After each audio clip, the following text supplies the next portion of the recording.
Hello બાલ દોસ્તો, એજ્યુટેકનો ચેનલમાં આપનું સ્વાગત છે।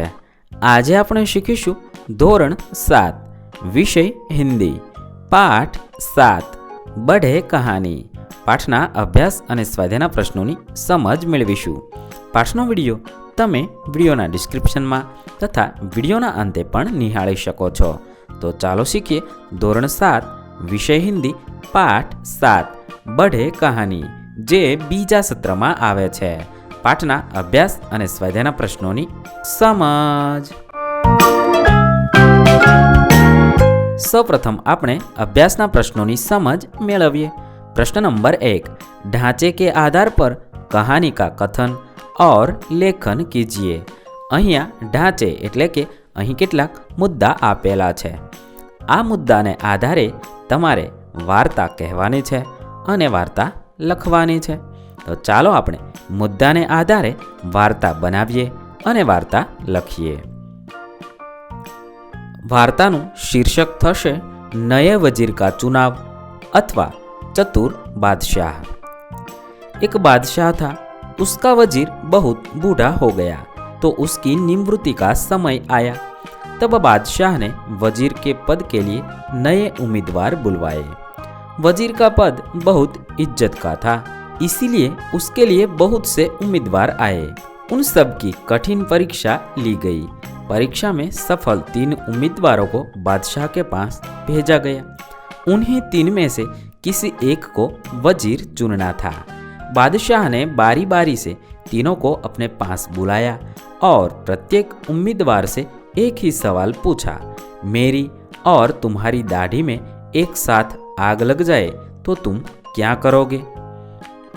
इस प्रश्न के उत्तर में पहले उम्मीदवार ने कहा, मैं पहले अपनी दाढ़ी की आग बुझाऊंगा। दूसरे उम्मीदवार ने कहा, मैं पहले आपकी दाढ़ी की आग बुझाऊंगा। तीसरे उम्मीदवार का जवाब था, मैं एक हाथ से आपकी और दूसरे हाथ से अपनी दाढ़ी की आग बुझाऊंगा। तीनों के उत्तर सुनकर बादशाह ने कहा, पहले उम्मीदवार की बात से लगता है कि वह स्वार्थी है।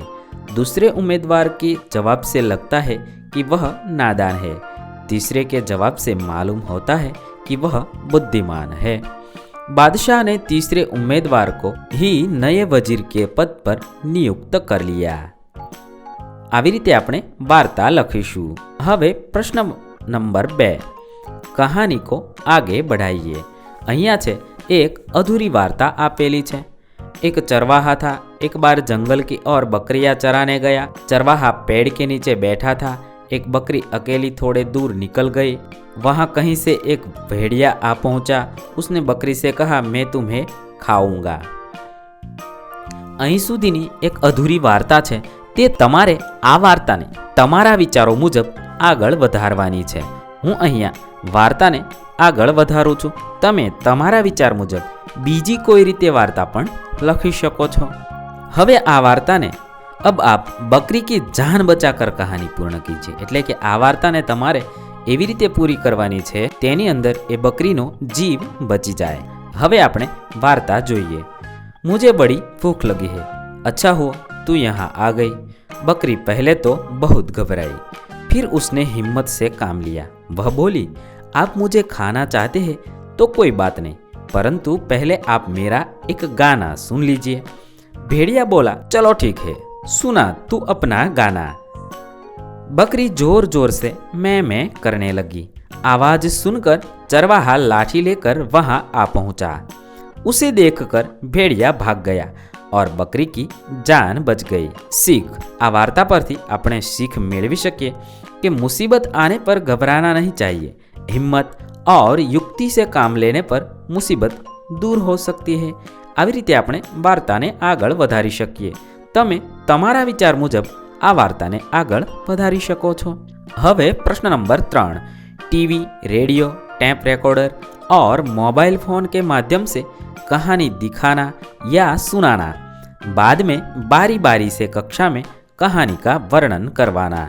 એટલે કે તમે તમારા વર્ગખંડમાં તમારા શિક્ષકની મદદથી ટીવી દ્વારા, રેડિયો દ્વારા, ટેપ રેકોર્ડર દ્વારા, મોબાઈલ દ્વારા કોઈ પણ રીતે વિવિધ વાર્તાઓ સાંભળો અને કોઈ પણ એક વાર્તા વારંવાર સાંભળી અને પછી વિદ્યાર્થીઓએ યાદ રાખી અને તમારા વર્ગખંડમાં એ વાર્તા वर्णन करवानी है। હવે प्रश्न नंबर 4, दिए गए ढांचे के आधार पर कहानी लिखकर उसे उचित शीर्षक दीजिए। એટલે કે અહીં કેટલાક મુદ્દાઓ આપેલા છે। આ મુદ્દાઓને આધારે તમારે વાર્તા બનાવવાની છે અને તેને યોગ્ય શીર્ષક એટલે કે વાર્તાનું નામ પણ આપવાનું છે। તો ચાલો આપણે અહીં આપેલા મુદ્દાઓને આધારે વાર્તા બનાવીએ। સૌપ્રથમ આપેલી વાર્તાનું નામ એટલે કે તેનું શીર્ષક લાલચ કા ફલ રાખીશું। હવે આપણે વાર્તા લખીએ। किसी गांव में एक नाई रहता था। वह बहुत गरीब था। एक दिन वह एक सेठ की हजामत कर लौट रहा था। અહીંયા મારે શેઠની જગ્યાએ સઠ લખાયું છે, ત્યાં તમારે सेठ समझવું। रास्ते में उसे एक मुर्गी मिल गई। वह मुर्गी बहुत चमत्कारी थी। वह रोज सोने का एक अंडा देती थी। कुछ ही समय में नाई अमीर हो गया। शहर भर में उसकी चर्चा होने लगी। लोगों में उसकी इज्जत बढ़ गई। एक दिन नाई ने सोचा कि इस मुर्गी के पेट में तो सोने के बहुत सारे अंडे होंगे। यदि मैं इसका पेट चीर डालूं तो सोने के सभी अंडे मुझे एक साथ मिल जाएंगे। उनको पाकर मैं बहुत बड़ा धनवान बन जाऊंगा। ऐसा सोचकर नाई ने मुर्गी को मार डाला। उसे मुर्गी के पेट में से एक भी अंडा नहीं मिला। अब उसे सोने के अंडे मिलने बंद हो गए। नाई को बहुत पछतावा हुआ। सीख, आ वार्ता परथी सीख मेळवी शकाय। सचमुच लालच का परिणाम बहुत बुरा होता है। હવે प्रश्न नंबर 5, नीचे दिए गए चित्र के आधार पर कहानी का निर्माण कीजिए। એટલે કે અહીં એક ચિત્ર વાર્તા આપેલી છે। આ ચિત્ર વાર્તાને આધારે તમારે આપેલી વાર્તાનું વર્ણન શબ્દોમાં લખવાનું છે। તો આપેલા ચિત્રોને આધારે આપણે આ મુજબ વાર્તા બનાવી શકીએ। વાર્તાનું શીર્ષક એટલે કે તેનું નામ આપીશું ખરગોશ की चतुराई અથવા તાકત से અક્લ બળી। આવું કોઈ પણ શીર્ષક આપી શકાય। હવે આપણે વાર્તા લખીએ। किसी जंगल में एक सिंह रहता था। वह जंगल में रोज कई जानवरों का शिकार करता था। इसीलिए सब जानवर भयभीत और चिंतित रहते थे। एक दिन जंगल के पशुओं ने मिलकर सिंह से प्रार्थना की, आप जंगल में शिकार के लिए न निकले। हम प्रतिदिन निश्चित समय पर एक जानवर आपके पास भेज देंगे। अब निश्चित समय पर रोज एक जानवर सिंह के पास आने लगा। एक दिन एक खरगोश की बारी आई। उसने एक तरकीब सोची। वह जानबूझकर सिंह के पास देर से पहुंचा। सिंह को बहुत गुस्सा आया। उसने उससे देर से आने का कारण पूछा। खरगोश ने कहा, महाराज, रास्ते में मुझे एक दूसरा सिंह मिल गया था। वह मुझे मारकर खाना चाहता था। उससे जल्दी वापस लौटने का वादा करके मैं आपके पास आया हूँ। जंगल में दूसरा सिंह होने की बात सुनकर सिंह आपे से बाहर हो गया और गरज कर बोला, चल दिखा मुझे, कहाँ है वह दूसरा सिंह? मैं अभी उसका काम तमाम करता हूँ। खरगोश सिंह को एक गहरे कुएं के पास ले गया और बोला, महाराज, इसी में छिपा है वह दुष्ट। सिंह ने कुएं में झांका। कुएं के पानी में उसे अपनी परछाई दिखाई दी। उसी को दूसरा सिंह समझकर वह कुएं में कूद पड़ा और डूबकर मर गया। खरगोश की जान बच गई। जंगल के दूसरे जानवरों ने भी राहत की सांस ली और खरगोश को धन्यवाद दिया। इस कहानी से हमें सीख मिलती है, ताकत से अक्ल बड़ी होती है। जो काम ताकत से न हो उसे अक्ल से करना चाहिए। હવે પ્રશ્ન નંબર 6, प्यासा कौवा। कहानी में कौवा, मटका, पानी, पत्थर, धूप जैसे पात्र अथवा वस्तुएं है। ये सब कहानी की प्रतिक्रिया के रूप में अपनी प्यारी छोटी चाची को जो बताते हैं वह आप लिखिए। जेवी रीते धूप। आज गजब हो गया चाची, एक उड़ते कौवे को हैरान करने की शरारत सूझी और मैं उस पर टूट पड़ी। पल में ही उसका गला सूखने लगा और उसे जोरों की प्यास लगी। उसने एक पानी का मटका देखा, पर उसमें पानी खूब गहराई में था, उसकी पहुंच के बाहर था। मन ही मन सोचती थी, बच्चू अब क्या करोगे? पर वह बड़ा अक्लमंद निकला। उसने पत्थर से पानी निकाला। અહીંયા છે તમારે તરસ્યો કાગડો. એ વાર્તા છે એ તમારી ચાચી એટલે કે તમારી કાકીને કહેવાની છે.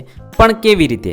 જેવી રીતે કે અહીંયા ધૂપ એટલે કે તડકો તેની કાકીને આ વાર્તા કહે છે. તડકો છે આ વાર્તા કહેતો હોય તો કેવી રીતે કહે તે વાત અહીંયા લખી છે. ત્યાર પછી આ જ વાર્તા જો કાગડો તેની કાકીને કહેતો હોય તો કેવી રીતે કહે? આ જ વાર્તા જો મટકું એટલે કે માટલી તેની કાકીને કહેતું હોય તો કેવી રીતે કહે? આ જ વાર્તા જો પાણી તેના કાકીને કહેતું હોય તો કેવી રીતે કહે? આ જ વાર્તા જો પથ્થર તેના કાકીને કહેતો હોય તો કેવી રીતે કહે? તે તમારે લખવાનું છે. અહીંયા ધૂપ એટલે કે તડકો તેની કાકીને કેવી રીતે વાર્તા કહે છે તે અહીંયા લખેલું છે. હવે આપણે બીજી વસ્તુઓ તેની કાકીને કઈ રીતે વાર્તા કહી શકે તે અહીંયા નમૂના રૂપ જોઈએ.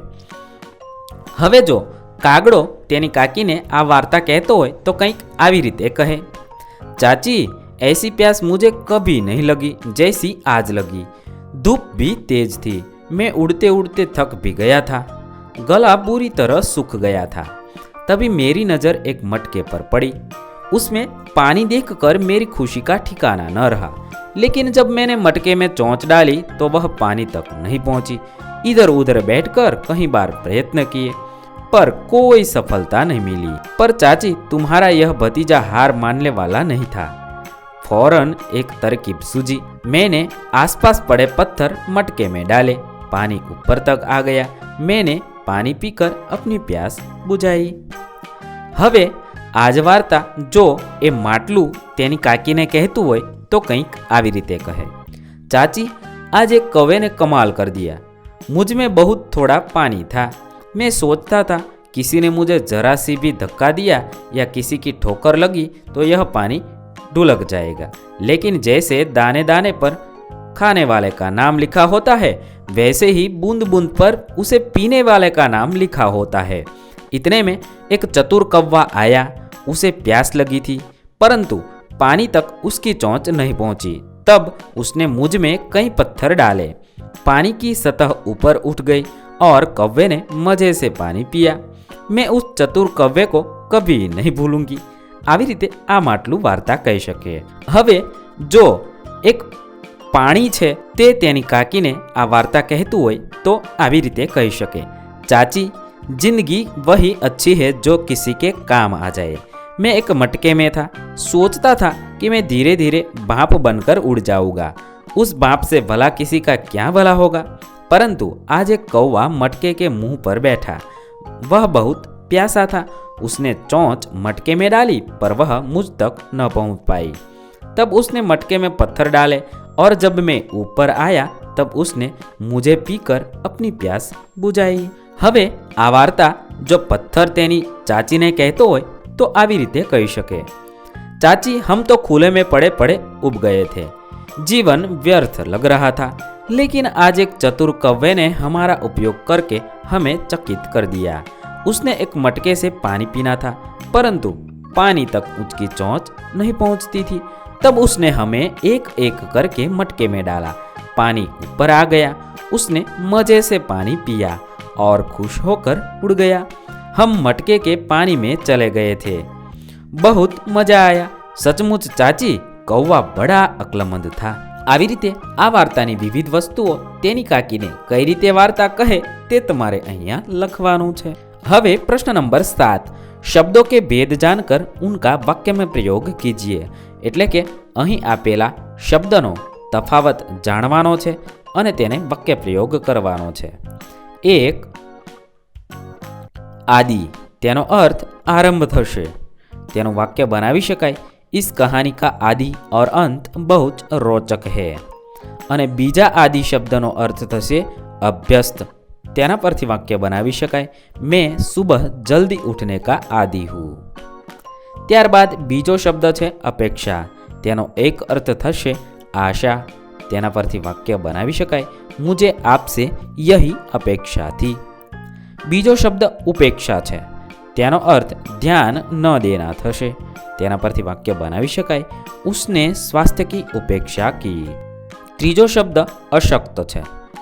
તેનો અર્થ કમજોર થશે. તેના પરથી વાક્ય બનાવી શકાય, બીમારીને ઉસે અશક્ત બના દિયા. ત્યારબાદ પછીનો શબ્દ છે આસક્ત. તેનો અર્થ મુગ્ધ અથવા આકર્ષિત થશે. તેના પરથી વાક્ય બનાવી શકાય, રાજા સત્યવતી પર આસક્ત થા. ચોથો શબ્દ છે ગૃહ. તેનો અર્થ થશે ઘર. તેના પરથી વાક્ય બનાવી શકાય, યહ હમારા નયા ગૃહ હૈ. બીજો શબ્દ છે ગ્રહ. તેનો અર્થ બુધ, શુક્ર આદિ ગ્રહ તેવો થશે. તેના પરથી વાક્ય બનાવી શકાય, ગ્રહો કી તરહ હમારી પૃથ્વી ભી એક ગ્રહ હૈ. પાંચમો શબ્દ છે બહાર. તેનો અર્થ વસંત થશે. તેનો વાક્ય બનાવીશું, બાગો મેં બહાર આઈ હુઈ હૈ. બીજો શબ્દ છે બહાર.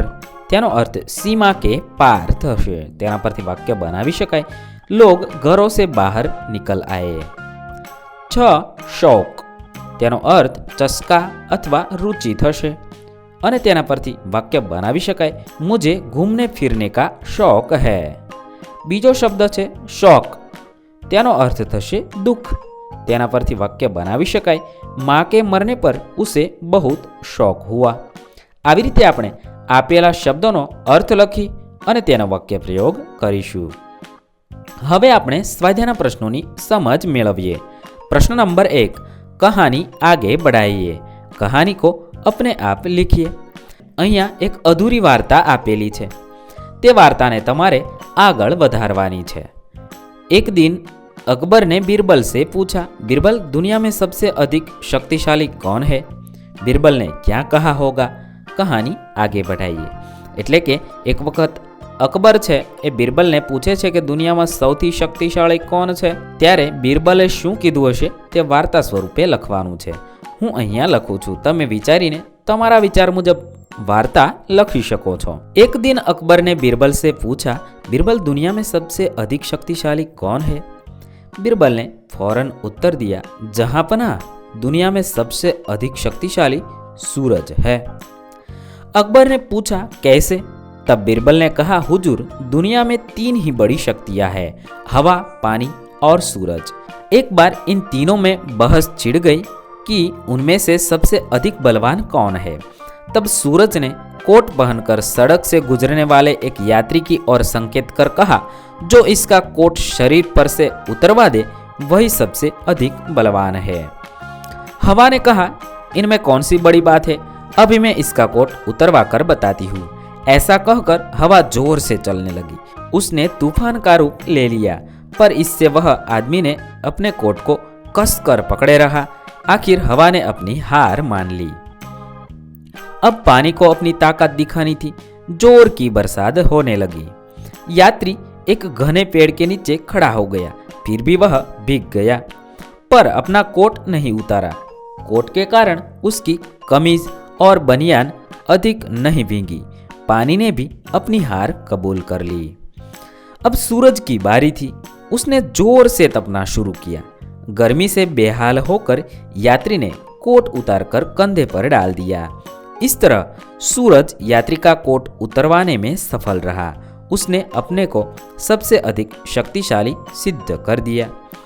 अकबर बीरबल की बात सुनकर खुश हो गए. આવી રીતે તમે આ વાર્તાને આગળ વધારી શકો છો. હવે 2, गेंद स्कूटर के साथ कहीं चली गई, उसके बाद गेंद के साथ क्या क्या हुआ होगा, सोच कर बताओ. એટલે કે સ્કૂટર સાથે એક દડો અથડાઈ અને દૂર જતો રહે છે, પછી તે દડા સાથે શું થયું હશે તે વિચારી લખો.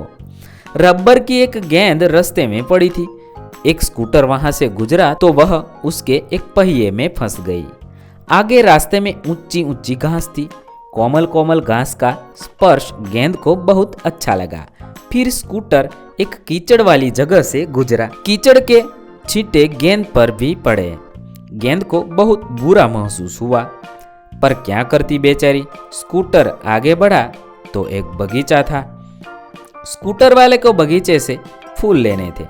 उस स्कूटर चालक से बातें करते समय माली के हाथ से पानी का पाइप कुछ मुड़ गया. पानी की धार स्कूटर के पहिए में फंसी गेंद कर पड़ी. उससे कीचड़ के छांटे धुल गए. गेंद को ठंडा ठंडा पानी बहुत अच्छा लगा.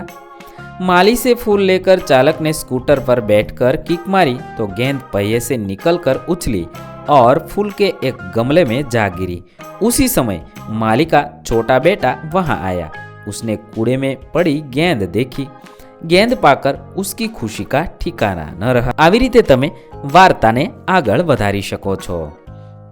હવે પ્રશ્ન નંબર 2, ઢાંચે પર સે કહાની લીખીએ। અહીં કેટલાક મુદ્દાઓ આપેલા છે। આ મુદ્દાને આધારે તમારે વાર્તા લખવાની છે। આ મુદ્દાઓને આધારે વાર્તા આ મુજબ લખી શકાય।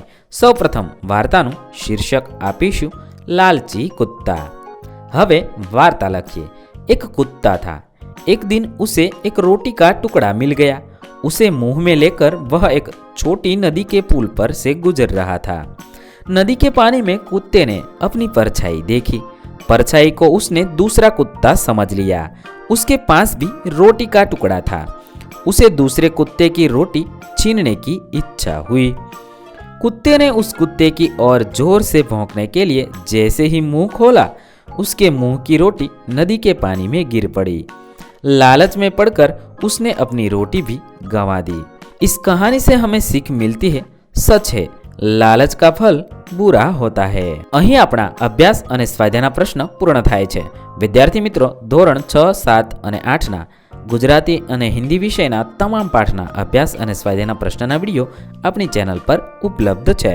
થેન્ક યુ દોસ્તો, એડ્યુટેકનો ચેનલ તરફથી વિડીયો નિહાળવા બદલ આપનો આભાર। આવા બીજા વિડીયોઝ નિહાળવા માટે અમારી યુટ્યુબ ચેનલ એડ્યુટેકનો અત્યારે જ સબસ્ક્રાઇબ કરી લો। આભાર દોસ્તો।